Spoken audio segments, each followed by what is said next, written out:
94.8 Real Christian Radio. And now, back to your hosts. It's the Sandra and Zachary Show. Welcome back, everybody. Today we're diving into something pretty unique. Definitely. It's the upcoming movie, Acts of the Apostles. Oh, yeah, I've heard about that one. Set to release fall 2025. What makes it so special is that it's a faithful retelling of the book of Acts, using only dialogue straight from Scripture. Wow. So every word you hear will be directly from the Bible. That's ambitious. Really ambitious project. It is. The producers are really committed to staying true to the biblical text. Yeah, and in fact, they've stated that. I was just reading about that. Every single word of dialogue is pulled directly from the Bible. taken right out. Right out of the pages. Yeah. So that'll be interesting to see how they bring that to life on screen. Right.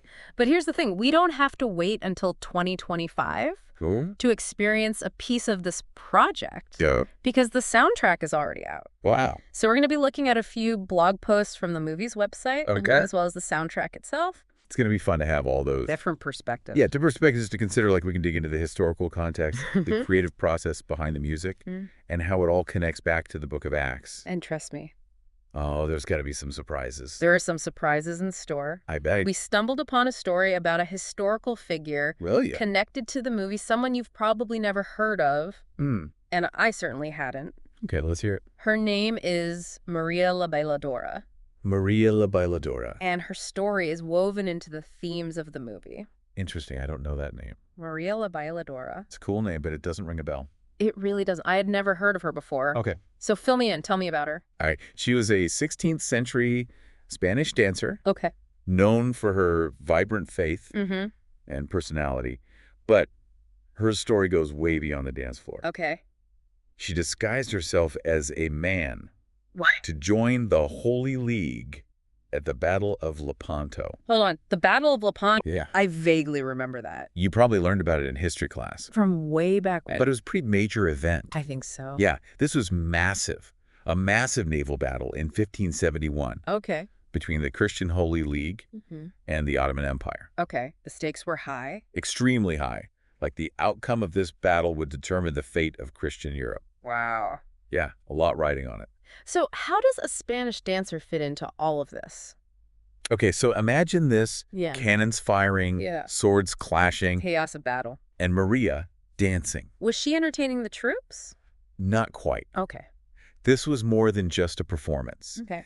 It was an act of defiance, Mm-hmm. a symbol of hope for the Christian forces. That's pretty inspiring. It is, and get this, she wasn't just dancing. Did she actually fought? She fought. She was armed with an arquebus, Wow, an arquebus. and she even boarded an Ottoman ship Really? and engaged in close combat, reportedly even killed an enemy soldier. She's like a real-life superhero. Yeah, a bit of a legend. But how does her story, which took place centuries after the events of Acts, Yeah, that's a good question. connect to this movie? That's where the soundtrack comes in. Okay. Remember the song? Which one? Where is your God? Oh, yeah. The lyrics are taken directly from Psalm 42, Mm-hmm. a psalm that speaks to the feeling of longing for God amidst turmoil. I can see how that would connect to the Battle of Lepanto. Right. The Christians, they were outnumbered. Their faith was being tested. Exactly. It must have felt like a very desperate situation. Desperate times. Yeah. And the blog post even quotes the opening verses of Psalm 42. Okay. As the deer pants for streams of water, so my soul pants for you, my God. My soul thirsts for God, for the living God. When can I go and meet with God? Wow, those words are powerful. Powerful words. And they still resonate today. Thousands of years later. Yeah, they really do. It speaks to the timeless nature of these biblical themes. And those words from Psalm 42 must have felt incredibly real to the Christians at Lepanto. Right.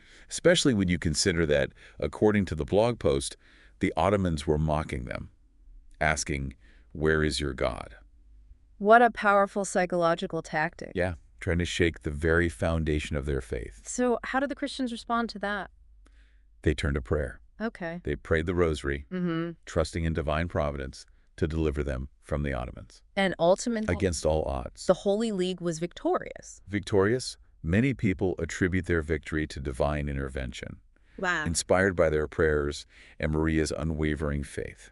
I'm sensing a theme here There's definitely a thread. of faith and resilience. It's almost as if Maria's story is a modern-day echo of the struggles and triumphs depicted in the book of Acts. Yeah, her courage, her unwavering faith are inspiring. They are. It makes you think. Let's shift gears a little bit. Okay. And talk about the soundtrack itself. I'm really curious to hear more about how the composer brought these biblical stories to life through music. One thing that sets this soundtrack apart Okay. is that the lyrics are taken directly from the Bible. Wow. So no paraphrasing, no artistic license. None. It's purely scripture set to music. Pure scripture. That must have been a challenge for the composer. Oh, imagine. Trying to make biblical language flow musically. Not easy. Not an easy feat. In fact, the composer initially considered tweaking some of the wording Yeah. to make the lyrics work better with music. Yeah. But then something happened. What was that? The composer read Revelation 22.1819, Mm-hmm. the passage about adding to or taking away from the words of prophecy, Right. and felt compelled to leave the lyrics untouched. I find that really fascinating. It is, isn't it? Do you think it was a coincidence or something more? I don't know. Yeah. I think that's for each listener to decide. Yeah. But what I find compelling is the composer's willingness to surrender their artistic ego to the integrity of the scripture. Yeah. It really aligns with the movie's commitment to authenticity. It's like they're trying to create an experience that's as close as possible to the original text. Exactly. I'm curious to learn more about how the music itself complements that goal. We can dig into that. Like, what are some of the musical styles they used? Let's take the song How Can We Know the Way as an example. Okay. This song is based on John 14, Okay. where Jesus is teaching about the Holy Trinity, It's the Holy Trinity, yeah. a concept that can be challenging to grasp, even for those familiar with the Bible. I'm sure a lot of our listeners would agree with that. Right. So how does the song approach such a complex theological concept? Well, the lyrics are taken word for word from the Bible, Okay. capturing the essence of the apostles, questioning Jesus about how to reach God, and Jesus responding, I am the way, the truth, and the life. It sounds like they're really letting the words of the Bible speak for themselves. Yeah. But how does the music enhance those words? Does it make them feel more accessible to a modern audience? The music definitely adds another layer of meaning. You know, you'll hear some songs with a minor key and slow tempo that create this feeling of longing and desperation. Oh, okay. But then there are also songs that feel uplifting and joyful, reflecting the themes of hope and salvation Right. that are central to the book of Acts. It's like they're painting a sonic picture of the emotional landscape of the early church. Exactly, they are. This is all incredibly fascinating, but can we get back to that song, Where Is Your God, and how it relates to the Battle of Lepanto? Oh, yeah, absolutely. I'm really intrigued by that connection. Yeah, the blog post connects Psalm 42, which is the basis for that song, to the Battle of Lepanto in a really thought-provoking way. Okay. It emphasizes how the Psalm's themes of longing for God in the midst of turmoil directly reflect the experiences of the Christians during the battle. It makes you wonder what was going through the minds of those soldiers as they faced such overwhelming odds. It must have been a terrifying and faith-testing experience. It must have been. You can practically hear their desperation and their plea for divine intervention in the words of Psalm 42. Mm-hmm. Remember that line, when can I go and meet with God? Yeah, such raw emotion. It's a raw and honest expression of longing that transcends time and speaks to the universal human experience of seeking comfort and strength in times of adversity. It reminds us that the struggles and triumphs depicted in the book of Acts aren't just ancient history. Right. They're human experiences that continue to resonate with us today, whether we're facing a literal battle or simply navigating the challenges of our own lives. Exactly, and that's what makes this project, the movie, the music, and the historical connections so compelling. Yeah, I agree. It's a reminder that faith isn't just something we read about in a book. Right. It's a living, breathing force that has shaped history and continues to inspire people today. And speaking of inspiring people, Oh, yeah. there's another song on the soundtrack that caught my attention, Mary's Song. Mary's Song, okay. I understand it's been released as a Christmas single, Interesting. which seems a bit unusual for a movie about the apostles. Mary's Song is based on Mary's Magnificat from Luke 1, Oh, okay. which is her song of praise and gratitude to God after learning she will be the mother of Jesus. Wait, Mary as in the mother of Jesus? Yes. That's unexpected. It is a little bit of a twist. How does a song about Mary fit into a movie focused on the apostles? That's a great question. Yeah. And one we'll dive into. Okay. After a quick break. All right, stay tuned. We'll be back in a flash. We'll be right back. 94.8 Real Christian Radio.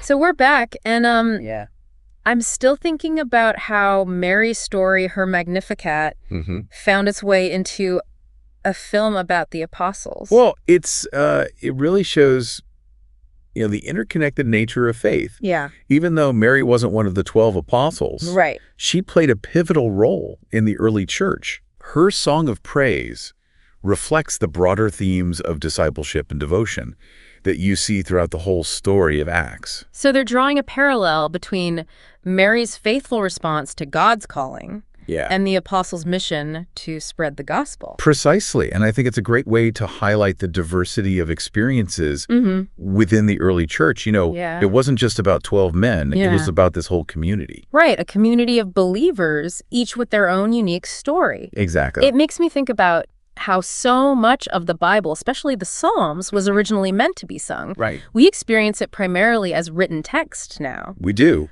But imagine what it would have been like to hear these words set to music in their original context. It's fascinating to think about how much of that musical heritage has been lost. Completely lost to time. Yeah, we know that music played a vital role in, the transmission and preservation of these ancient texts.